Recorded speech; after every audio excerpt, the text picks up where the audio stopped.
కార్యక్రమానికి స్వాగతం. నేను మీ లక్ష్మణరావు. దేవాదాయ శాఖ అధికారులు, ఉన్నత స్థాయి అధికారులు, ఈవోలుగా కూడా చలామణి అవుతున్నటువంటి దేవస్థానాలు కొన్ని మనం చూడవచ్చు. గ్రేడ్ వైజ్గా చూస్తే కనుక అత్యధిక ఆదాయం ఉన్నటువంటి దేవస్థానాలుగా పేర్కొనబడుతున్న శ్రీశైలం, కాళహస్తి, కాణిపాకం, సింహాచలం, ద్వారకా తిరుమల, విజయవాడ కనకదుర్గ, ఈ దేవస్థానాన్ని కనుక మనం ఒకసారి క్యాలిక్యులేషన్ చేసి చూస్తే 100 కోట్ల రూపాయలు ఆదాయం వార్షికంగా ఉన్నటువంటి ఈ దేవస్థానాలన్నీ కూడా ప్రాంతీయ సంయుక్త కమిషనర్ హోదా గల అధికారులు పరిపాలించేటటువంటి దేవస్థానాలుగా దేవాదాయ శాఖ లెక్కలు మనకి చెప్తున్నాయి. అయితే దేవాదాయ శాఖ ప్రధాన కార్యాలయంలో ప్రధానంగా విధులు నిర్వహించేటటువంటి అధికారులకు కూడా ఇన్ఛార్జిగా కొన్ని దేవస్థానాలు వాళ్ళు పెట్టుకుంటున్నారు. ఎందుకంటే అదనపు సౌకర్యం, అదనపు ఆదాయం మనకు తెలుసు ఎందుకు పెట్టుకుంటారు. ఒక దేవస్థానం ఒక అధికారి ఎందుకు ఉంచుకుంటాడు అనేది మనకు తెలుసు, ప్రత్యేకించి మళ్ళీ చెప్పక్కర్లేదు. ఎందుకంటే సుమారుగా మనం ఇప్పటికే చాలా కార్యక్రమాలు చేసుకున్నాం. దేవాలయాల్లో ఎన్ని రకాల అక్రమాలు జరుగుతున్నాయి అనేది మనకి కడతల మలకమే. విన్నవారికి, చదివిన వారికి కూడా, చూసిన వారికి కూడా ఏదో చెవుల్లో మనకి తీర్థం పోసినట్టుగా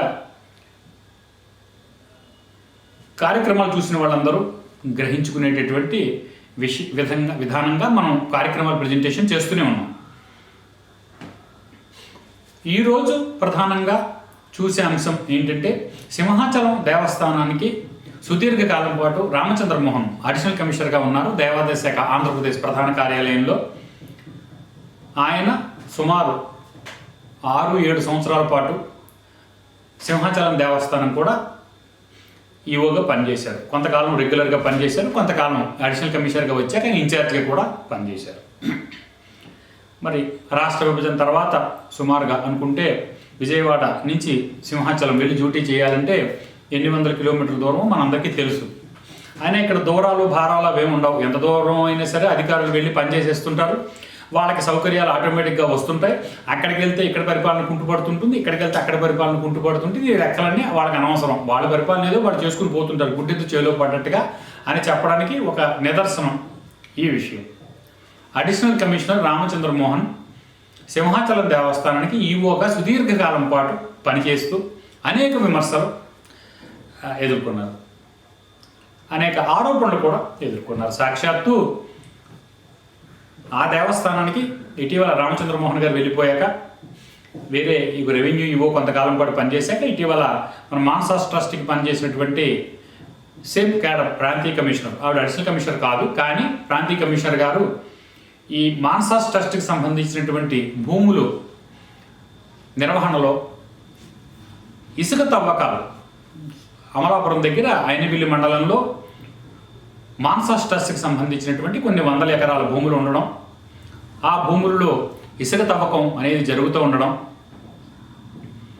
ఆ ఇసుక తవ్వకం అనేటటువంటి విషయాల్లో కొన్ని కోట్ల రూపాయలు, సుమారుగా 100 కోట్ల రూపాయలు అవినీతి జరిగిందని ప్రభుత్వానికి ఆల్రెడీ బ్రహ్మరాంబ గారు అడిషనల్ కమిషనర్ రామచంద్ర మోహన్ మీద అనేక ఆరోపణలు చేస్తూ ఒక నివేదిక కూడా ప్రభుత్వానికి ఇవ్వడం జరిగింది. దాని మీద ప్రభుత్వం విచారణ జరుపుతోంది అని చెప్తున్నారు. మరి విచారణ చేస్తున్నారు లేకపోతే మనకి లేదు. ప్రభుత్వ వర్గాల్లో ప్రస్తుతానికి ఫైల్ అయితే పెండింగ్ ఉంది, అంతవరకు మనం చెప్పుకోవచ్చు.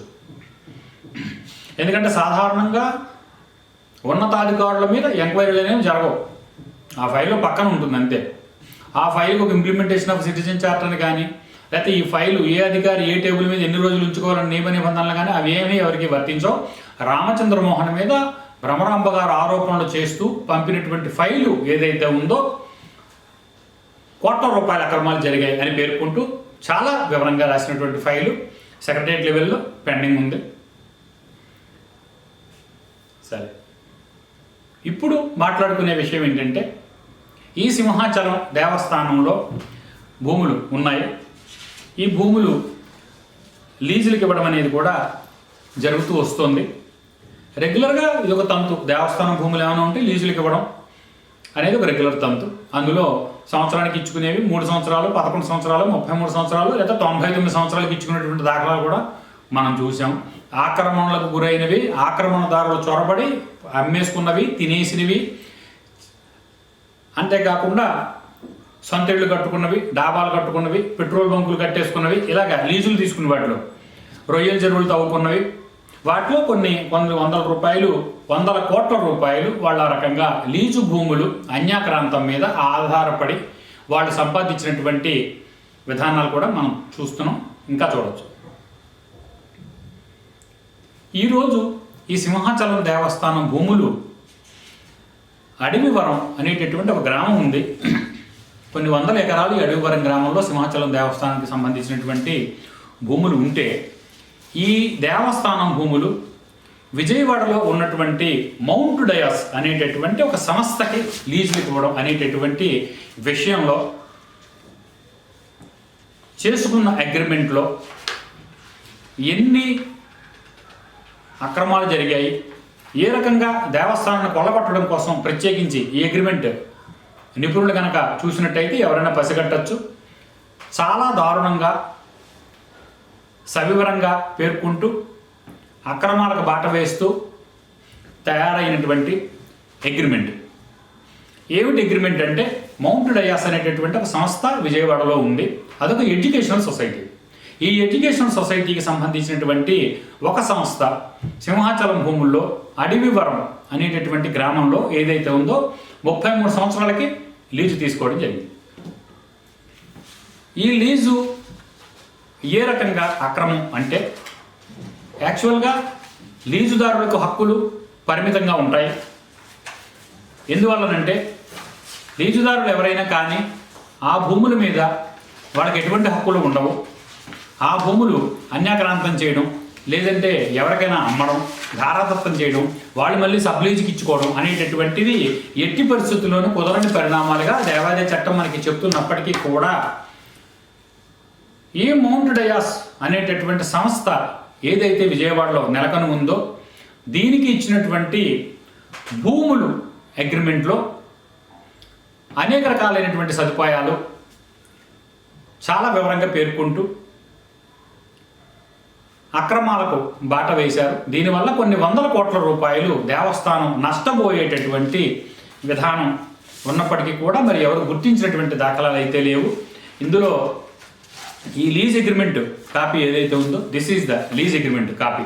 Simhachalam Devasthanam versus mount Dias educational society విజయవాడలో చేసుకున్నటువంటి ఈ డాక్యుమెంట్లో రెండు పక్కల కూడా సంతకాలు ఉన్నాయి. ఒక పక్క దేవస్థానం కార్యనిర్వహణాధికారి హోదాలో రామచంద్ర మోహన్, మరొక పక్క కన్సెషనల్స్ సిగ్నేచర్ అని చెప్పి రెండు పక్కల ఈ డాక్యుమెంట్ మీద సంతకాలు చేశాక ఈ ఒప్పందం కుదుర్చుకున్న దానిలో ఉన్నటువంటి మతలకులు, లుకలకులు, అక్రమాలు ఏంటనేవి మనం కూలంకషంగా ఒకసారి చూద్దాం.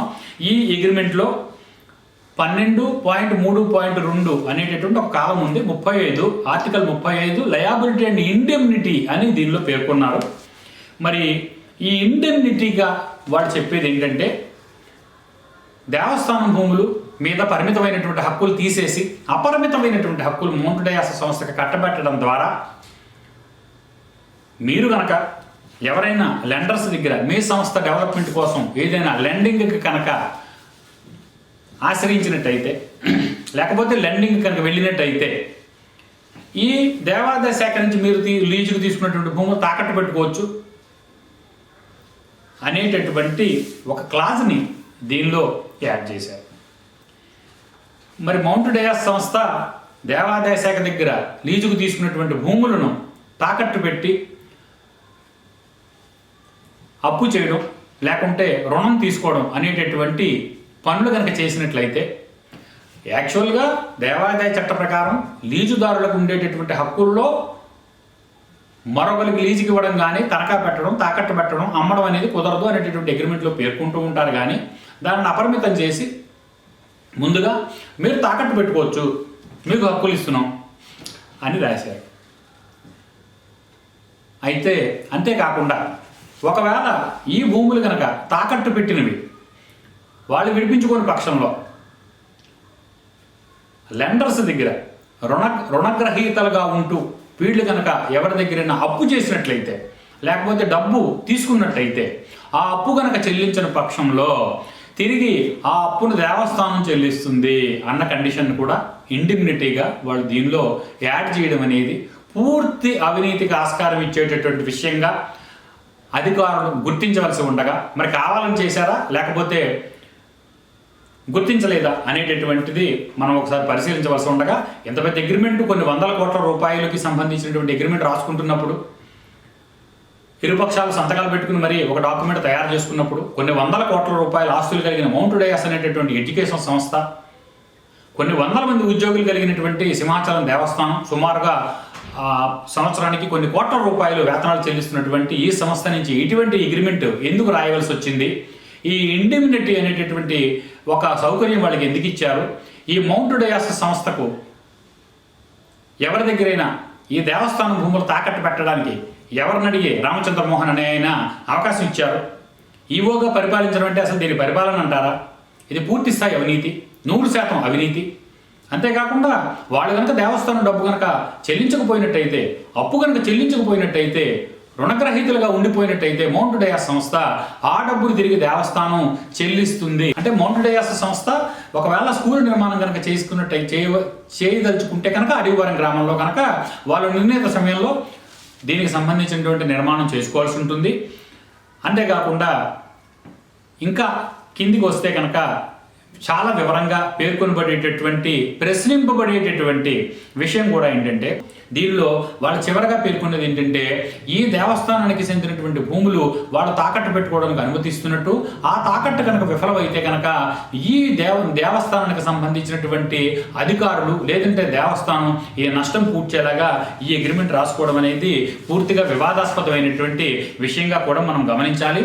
అనేక రకాలైనటువంటి పాయింట్లతో కూడిన చాలా పెద్ద అగ్రిమెంట్ ఇది. అందువల్ల ఈ అగ్రిమెంటు చాలా వివాదాస్పదంగా కూడా కనిపిస్తున్న ఈ సందర్భంలో ప్రస్తుతం ఈ అగ్రిమెంట్కి సంబంధించినటువంటి పరిణామాలు ఏవైతే ఉన్నాయో అవన్నీ దేవస్థానానికి కాకుండా ఈ అగ్రిమెంట్ను మార్చి మరొక అగ్రిమెంట్ రాసుకోవాల్సిన అవసరం కూడా దీనిలో కనిపిస్తుంది. అందువల్ల ఈ మౌంట్ డయాస్ సంస్థకి ఈ సింహాచలం దేవస్థానం భూములు కట్టబెట్టినప్పుడే ముందుగా ఆలోచన చేసుకున్నప్పుడు దీనిలో ఎవరైతే పెద్ద వ్యక్తులు ఇన్వాల్వ్ అయి ఉన్నారో ఆ వ్యక్తుల ప్రమేయాన్ని కనుక ప్రశ్నించేటటువంటి పరిస్థితి ఉంటే ఈ అగ్రిమెంట్ని తిరిగి మార్చి రాయవలసినటువంటి అవసరం కూడా కనిపిస్తోంది. అందువల్ల ఈ ఎడ్యుకేషన్ సొసైటీ ఏదైతే ఉందో మౌంట్ డయాస్ అనేది వాళ్ళకి ఈ దేవస్థానానికి సంబంధించినటువంటి భూములు తాకట్టు పెట్టుకునేటటువంటి హక్కులు ఈ అగ్రిమెంట్ ద్వారా ఇవ్వడం అనేది కూడా పూర్తిగా ప్రశ్నార్థకమైనటువంటి విషయం. ఈ పాయింట్ ద్వారా ఈ అగ్రిమెంట్ని మరొకసారి పరిశీలించవలసిన అవసరం అటు సింహాచలం దేవస్థానం కార్యనిర్వహణాధికారికి కానీ లేదంటే దేవాదాయ శాఖలో ఉన్నటువంటి ఉన్నతాధికారులు కూడా ఖచ్చితంగా ఉందని మనం ఈ విధానం ఈ ప్రోగ్రాం ద్వారా మనం చెప్పచ్చు. అంతేకాకుండా లయబిలిటీ అండ్ ఇండిమినిటీ అనేటటువంటి ఒక చాప్టర్లోను, అంతేకాకుండా ఆర్టికల్ 34 అసైన్మెంట్ అండ్ ఛార్జెస్ అనేటటువంటి 2 ఆర్టికల్స్ను మరొకసారి పునఃపరిశీలించవలసిందిగా కూడా కోరుతున్నాం. అందువల్ల ఈ అగ్రిమెంట్కి సంబంధించినటువంటి పరిణామాలు ఏవైతే ఉన్నాయో దేవస్థానానికి ఆర్థిక భారం కలిగించేటటువంటి వాటిగా కాకుండా దేవస్థానానికి ఎటువంటి ఆర్థిక భారం లేకుండా ఉండేటటువంటి విధంగా మోడిఫై చేస్తే బాగుంటుందని మేము భావిస్తున్నాం. ఒక పాయింట్ కూడా దేవాదాయ శాఖ ఉన్నతాధికారులకి ఈ కార్యక్రమ రూపంగా తెలియజేస్తున్నాం. అందువల్ల ఈ మౌంట్ డయాస్ అనేటటువంటి సంస్థ ఏదైతే ఉందో ఈ సంస్థకు సంబంధించినటువంటి ఈ అగ్రిమెంట్ మరొకసారి రీకన్స్ట్రక్ట్ చేయవలసిన అవసరం ఉన్న విషయాన్ని సింహాచలం దేవస్థానం అధికారులు పూర్తి స్థాయిలో గుర్తిస్తారని ఆశిస్తున్నాం. అంతేకాకుండా ఈ ఇండిగ్నిఫై చేయవలసిన అవసరం ఏంటి అనేటటువంటి విషయాన్ని కూడా ప్రస్ఫుటంగా గుర్తించవలసిన అవసరం ఉంది. అందువల్ల ఈ మౌంట్ డయాస్ అనేటటువంటి ఎడ్యుకేషన్ సొసైటీ వర్సెస్ సింహాచలం దేవస్థానం అనేటటువంటి విషయాన్ని కనుక మనం సమగ్రంగా పరిశీలించాలి అంటే కనుక ఈ మొత్తం అసలు కాంట్రాక్టు ఎప్పుడు కుదిరింది, ఎన్ని ఎకరాలు ఈ మౌంట్ డయాస్ సంస్థ కట్టబెట్టారు, ఏ టైంలో ఈ అగ్రిమెంట్ చేసుకున్నారు, ఈ అగ్రిమెంట్ చేసుకున్నప్పుడు మధ్యవర్తులు ఎవరు, ఈ అగ్రిమెంట్లో సంతకాలు పెట్టినటువంటి వ్యక్తుల మధ్య ఎవరున్నారు, ఈ అక్రమాల వెనక ఎటువంటి బాట వేసినటువంటి ఉన్నతాధికారులు లేకపోతే మధ్యవర్తులు ఎవరు అన్న విషయాలన్నీ కూడా ఈ కార్యక్రమానికి సంబంధించినటువంటి మనం 2వ భాగంలో చూడొచ్చు. అంతేకాకుండా ఈ దేవస్థానం భూములు మౌంట్ డయాస్కి కట్టబెట్టినటువంటి విధానాన్ని పూర్తిగా ప్రశ్నించే విధంగా ఉన్నటువంటి అగ్రిమెంట్ తక్షణం క్యాన్సిల్ చేయవలసిన అవసరం కూడా ఉంది. అందువల్ల అధికారులు ఈ విషయాన్ని ఒకసారి పరిశీలిస్తే బాగుంటుంది. ఈ విషయానికి సంబంధించినటువంటి మరిన్ని ఆసక్తికరమైన విషయాలు ఈ కార్యక్రమానికి సంబంధించిన రెండో భాగంలో మనం పరిశీలిద్దాం.